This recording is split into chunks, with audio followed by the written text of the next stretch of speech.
ไปดีทุกคนยินดีต้อนรับทุกคนเข้าสู่ซองของกิ๊กซานาลองสารเด้อวันนี้กินมารีนำมาโตมาหาซอกิ๊กดูเอาพี่มีขนมเด้โตกินนมบ่กินบ่มันหนาวมัน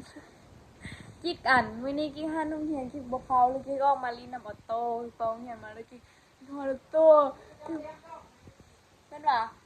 ช่วยมินาว่ะไอ้โต้ยพ่อว่ะโตมันเล่นนำมาโตก่อเด็กเอาโตนะเด็กโตเฮ้ยเบิ่งนี่แม่เมื่อกี้กิ๊กไปส่งเครื่องให้ไอ้โอ้เอาโตเงียบอยู่เพิ่นลิ้นโทรศัพท์เพิ่นเข้ากล้องถ่ายรูปอยู่เด้เมื่อกี้นี่นะเท้าออโต้นะโตโอ้ย่างได้แล้วว่ะย่างให้กิ๊กเบิ่งดูออโต้ตะกองหนาวบ่ออโต้นี่หนาวบ่แม่หั่นบ่หั่นนี่เบิ่งไหมมันลิ้นอยู่คอนี่ผู้เดียวมันโตเอ้ยอยู่นี่ไงมาแล้วโอ้ตายบอกให้ตัวเองลงออโต้อะออโต้เอ้ยทุกคนมึงออโต้ไหมมึงออโต้แก้มแตกไหมหน้าแห้งว่ะออโต้แก้มจะแตกเลยว่ะบอกมึกปากวันไปอู้เอ็ดบูอยู่อะ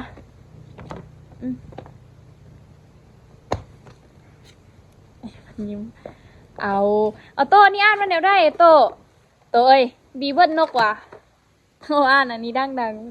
ๆปอดอีกเราจะได้รักกันไหมอุ้ยเบิ้งคิ้วมันไหมเบิ้งแก้มมันไหมทุกคนมื้อเช้านี้หนาวโต้หนาวแห้งบ่มื้อเช้าเนี่ยโต้ฮะปากดูโต้มันความมันขี้ดื้อมาทุกคนมันความมันขี้ดื้อของมันจังน่าจะเจ็บโต้เว้ยแล่ทิมเลยแล่ทิมเลยทิมอ้าว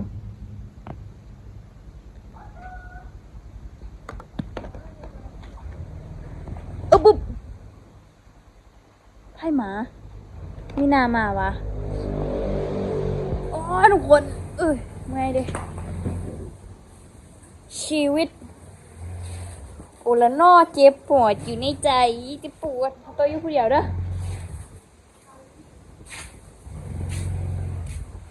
เพื่อนมีนามา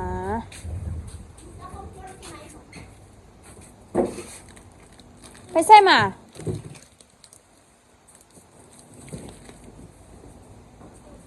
ไปส่งโต๊ะค่ะไปส่งโต๊ะอันนี้แม่นันเครื่องอันเพิ่นไปเฮ็ดโต๊ะมาเนี่ยน้ำบัดบ่ทิมที่อีกเนาะเรียกอ้ามาที่นี่ว่าสันนี่ที่จริงแล้วคือที่ค่ายโต๊ะหินผลม่วงเมื่อกี้โต๊ะเฮ็ดย่างกับบูฮูแหละเมื่อกี้เพิ่นกำลังสิไปส่งโต๊ะหินนี่ป้าบริษัทที่ได้ค่ายดีขนาดเนาะฮะไปกินไปกินพิซซ่าท่าเขาเนี่ยว่ะ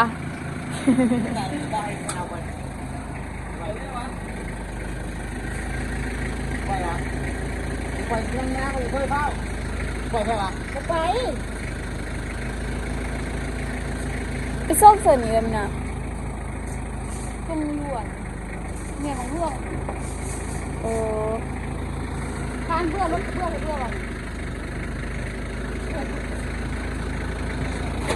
เอาโต๊ะหินไปส่งโรงเรียนบางร่วงทุกคน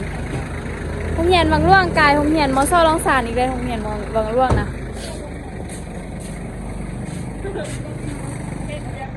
จัดเครื่องขายทุกคนที่เมียนทาน6 คนเพื่อนโอนเข้าแล้ววะอุ่นละขอบคุณนะ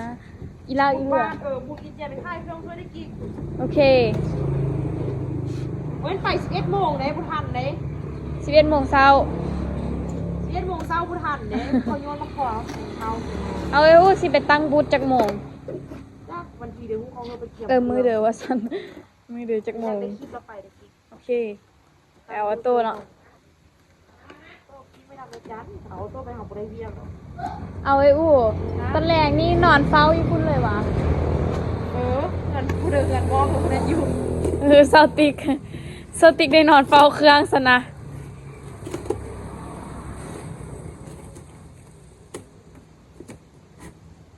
ตายแท้ๆปีนี้หนาวบ่หนาวนี่หนาวแท้หนาววะ โอ้น้อยไปเลยนะ อันอยู่อันใส่สมบูรณ์จนเป็นน้ำก้อนไม่เข้าเอาลงนะ แม่นว่า เป็นน้ำก้อนละเอ่ย ใช่เนาะ อยู่ยาอีหยังหั่น ปกติอัน ขนาดอยู่บ้านเฮา ธรรมดาวันนี้หน้าที นี่ยามหนาว อันนั้นเนาะอันเดือนวันที่31เขาอันเข้าไอ้หมดไอ้ตีสิมาเข้าดาวอยู่นี่ ไม่มา เข้าไปเอาคู่ออเนาะ อืม ดูภาพเบิ่งในซุกสิมา 31เข้าดาวด้วยเนาะอู้เฮ็ดงานอันเด็กก็เอ็ดอันเด็กว่า ขายเครื่อง ขายเครื่องแล้วเฮ็ดเป็นอันนั้นเอาแก๊สยูฮานมาเฮ็ดเครื่องว่าง เครื่องขายส่ง2,000 แม่นขนมมันเด้อนี่ ฮะ ขนมมันเด้อนี่ จักมันเป็นเยลลี่เขาวะ ซิมก่อน ซื้อไปกิน เด้เงิน บ้านนี่เนาะ พูดนะเงินไปโรงเรียนบ่ได้หลาย เหลือซ้ำนี่แหละ อ่ะเอาสิเด้อมีซองสินี่ มีซี่เด้อเด้ มีซองโทรกับซีโม ซิมมองนี่แหละก็คืออย่างน้อยแค่ว่าเงินอย่างได้7,000 ตาย ซื้อเครื่องมานี่แหละก็ต้องได้จ้าด กิ๊กลองซิมมึงก่อนเอา ฮะอันเด้อ ข้าวเจ้า เออ ข้าวปุ้นเพิ่นค่ายวะนี่ ฮะ เขาเพิ่นเป็นค่ายข้าวปุ้นวะนี่ จะกิน ห้องเพิ่นก่อนเดี๋ยวเอาโต๊ะกิ๊กแกะอยู่พี่นะกินนำกันพี่นะ ละไพ่พี่ น่าจะบ่แม่นอันเอา ห้ามล โต๊ะ งเด้อเพราะว่าเอาโต๊ะอาบน้ำมาเด้อห้ามลงดินเด้อ อืม อันบ่ลงอาบน้ำโอ้ย ลองซิมมึงดูซิมมึงดูพี่นะเอาโต๊ะก็ยากว่ะเอาโต๊ะมันว่ายากนะอุตส่าห์ว่ากินน้ำกิ๊กก็ได้บ่เป็นอะไรเด้อ แซ่บกับบ้านเพิ่มดี ว่าเอาไปอู้สิมึง ไม่ค่ากินน้ำค่ะ แม่นละบอกทั้งลูกทั้งแม่ติ โอ้ เป็นเจลลี่เดี๋ยวนี่โอเคเลย ว่า แซ่บหัวเนาะ ทั้งแม่ทั้งลูกกูนะไอ้ลูกค่ะอาพากใส่เลย ตูดว่ะ จะเป็นลูกเจ้าของห้านคือสิกินขนมแม่จะไล่เนาะอุ่นวะ วันนี้กินเลยเนี่ยเพราะว่าลูกค้า เออ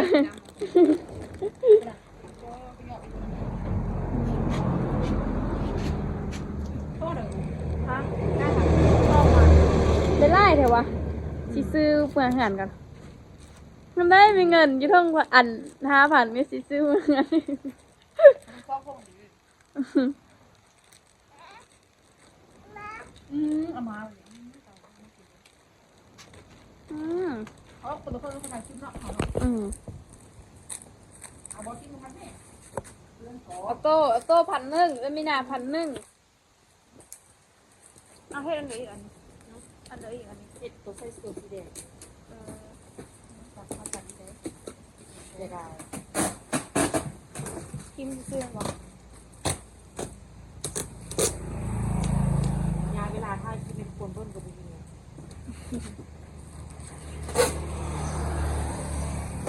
เสียบเลย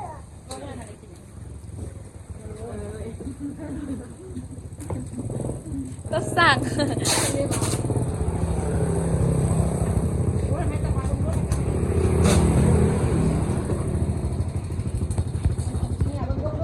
ซื้ออันเดอร์ เอาเบียร์ฟองเหงาทอดเด็ด5 ฟองนะ 1 2 3 4 5 6โอ้ท่องนึงมี7ห่ออยู่ไหน ว่าห้านใกล้น้อยนี่กันเด้อ นี่แล้วเหรอ ใกล้พอดีใหญ่ เอาฟองแห้งไม่เอาเลยหลังมันไปแก้มเบียร์มันจะเอาลงดินมาครับบอก คักตัวขนมอัน แซ่ นี้ บแบบแกมเบียร์นั่นเด้อ อ่ะ อะไรล่ะ เด้อตัวนั้น เบียร์กิน กมเบียร์ตรงนี้ แซ่บก็ อันนี้ของผสม เขาเป็นขนมผงคือกักตัวนี้กับต้ม เอากองยาวนั่นลงไป พอมาพอชาวพันธุ์ เออ แซ่บ อันนี้5,000กำลังแซ่บกับ5,000 แซ่บกับแซ่บกับ12,000 อันนี้12บาท อืม แซ่บอ่ะ นี่นะครับเอาเนาะ แซ่บมาก อันนั้นแหละกำกินแล้วมันเงานะกำกินนั่นน่ะดีแต่ว่า เอาอีกว่าโตเมื่อรอของอามินาเฮ้ยแสบแสบ ใจ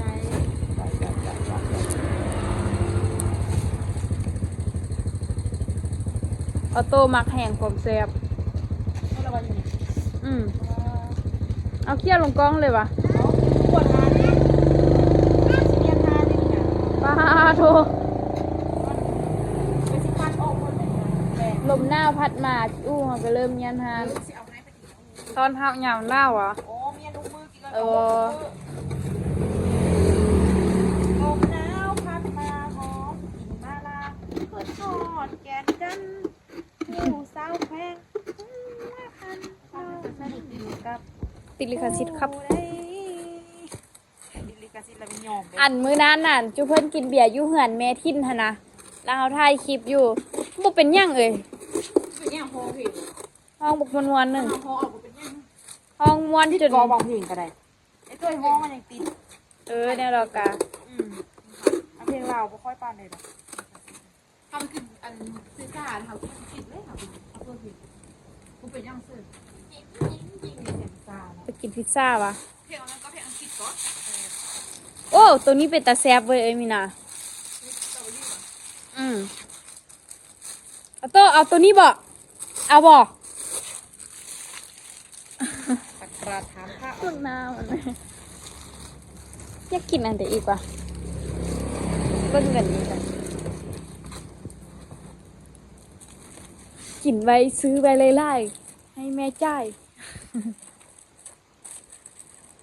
เรื่องนี้เป็นยังไง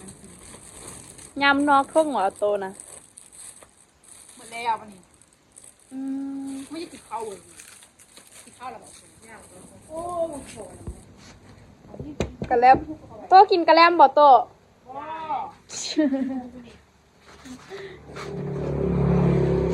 อยากกินยังวะทุกคนเบิ่งหานในอูไหมมาโตกินขนมบ่อีกซื้อให้อีกเด้อ ข้าวกินข้าวแม่เอาข้าวกิน อ๋อเอาโตกินข้าวบ่ไกลายอย่าโดยสิบ่าโตว่าฮะ ก็จะกินทั้งมึงแกไหม อีกเริ่มคลอดแล้วได้ไอ้อู้กิ๊กไอ้อู้ กิ๊ก อะโตเขี้ยวอะโตคือบิดว่ะ แค่คนโล่โดยโดยโดยโดยโดยเอาตัวกินข้าว มัน ตัวกินข้าวเด้อเนาะตัวกินข้าวจับตบป่าเอาตัวตัวกินข้าวจับตบป่าอ๋อ กินน้ำดูเพื่อนทางนั้นว่ะกินต้มมี่ทุกคนต้มมี่ฮานไออู้นี่ฮอนแล้วทุกคนทางล่างฮานเขี่ยวจนเทื่อนหนึ่งทุกคนเอ้าโอ้เพิ่นตัดต้นไม้ไผ่ออกวันนี้เพิ่นเอาไม้ไผ่ออกเห็นไหมเขี่ยวจนเทื่อนหนึ่งแต่ว่าจังน้อยเดือกับโบเห็นภาพเขี่ยวๆนี่ล่ะบูน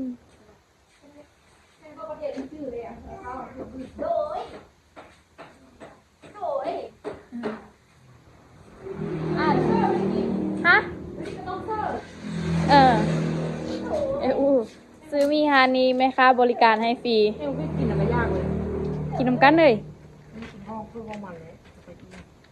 อื้อ แต่เขาปุ้นอย่างเขาปุ้นอยู่อะ เนาะส่งคืน โอ้ยเงินครับเด้อติ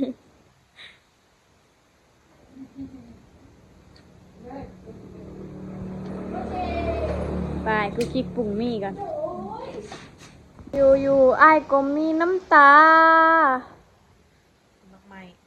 มากไหม มักแหงมังกร แม่นวะ มันเดียวว่าเป็นหน่วย ซื้อสีแดงให้ได้ไหมาให้มันกิน บกล้า ชิมมัน เจ้าบกิ หูเลย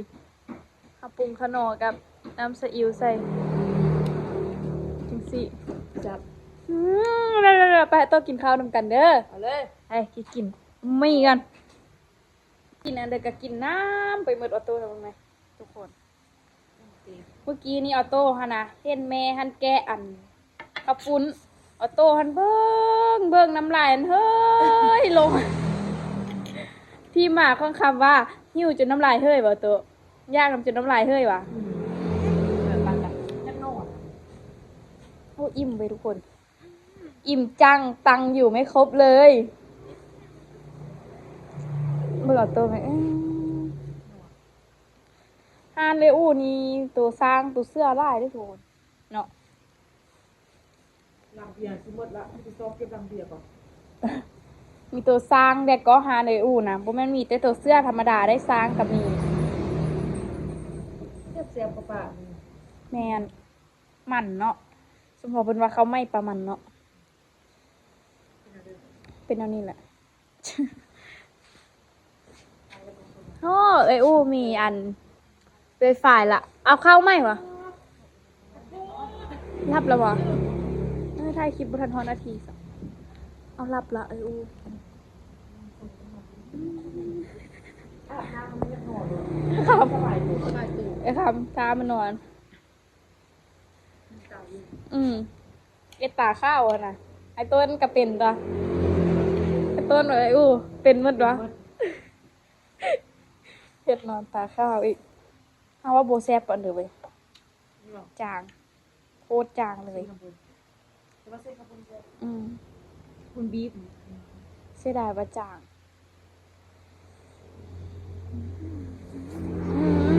เลยไปก็คิดไปรับน้องกันทุกคนวันนี้แม่จำปีบ่อยู่เหือนกิ๊กได้อยู่เหือนกับน้องกับพ่อทำตู้บอกกอถามอยู่ว่ามื้อเช้านี้